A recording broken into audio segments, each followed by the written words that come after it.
Once upon a time, on an uninhabited island on the shores of the Red Sea, there lived a Parsee from whose hat the rays of the sun were reflected in more than oriental splendor. And the Parsee lived by the Red Sea with nothing but his hat and his knife and a cooking stove of the kind that you must particularly never touch. And one day he took flour and water and currants and plums and sugar and things, and made himself one cake which was 2 feet across and 3 feet thick. It was indeed a superior comestible. That's magic. And he put it on the stove because he was allowed to cook on that stove. And he baked it till it was all done brown and smelt most sentimental. But just as he was going to eat it, there came down to the beach from the altogether uninhabited interior one rhinoceros with a horn on his nose, 2 piggy eyes, and few manners.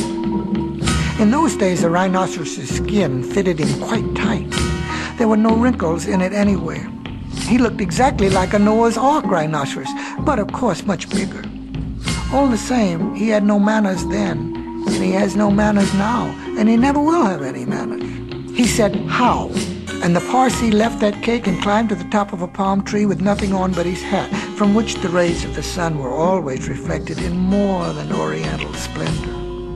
And the rhinoceros upset the oil stove with his nose, and the cake rolled on the sand, and he spiked that cake on the horn of his nose, and he ate it, and he went away, waving his tail, to the desolate and exclusively uninhabited interior, which abuts on the islands of Mazandaran, Socotra, and the promontories of the larger equinox.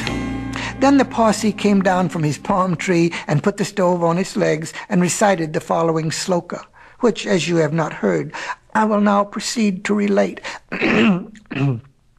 Sloka. Them that takes cakes which the Parsee man bakes makes dreadful mistakes.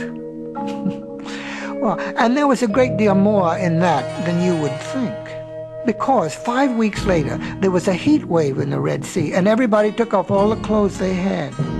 The Parsee took off his hat, but the rhinoceros took off his skin and carried it over his shoulder as he came down to the beach to bathe.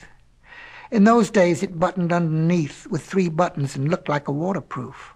He said nothing whatever about the Parsee's cake, because he had eaten it all, and he never had any manners, then, since, or henceforward.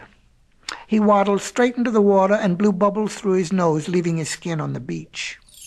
Presently the Parsee came by and found the skin, and he smiled one smile that ran all round his face 2 times.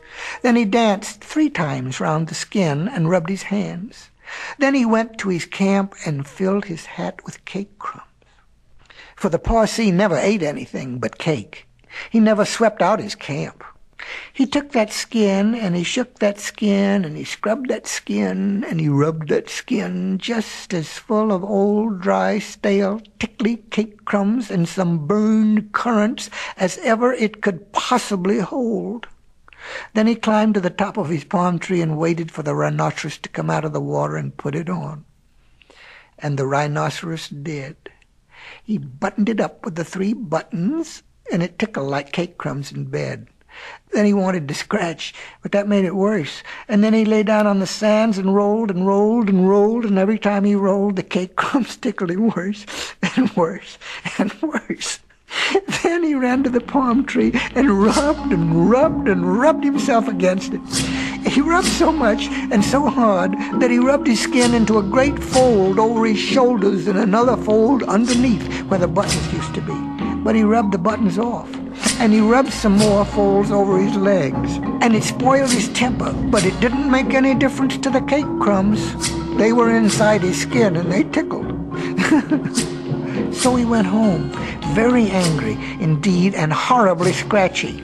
And from that day to this, every rhinoceros has great folds in his skin and a very bad temper, all on account of the cake crumbs inside.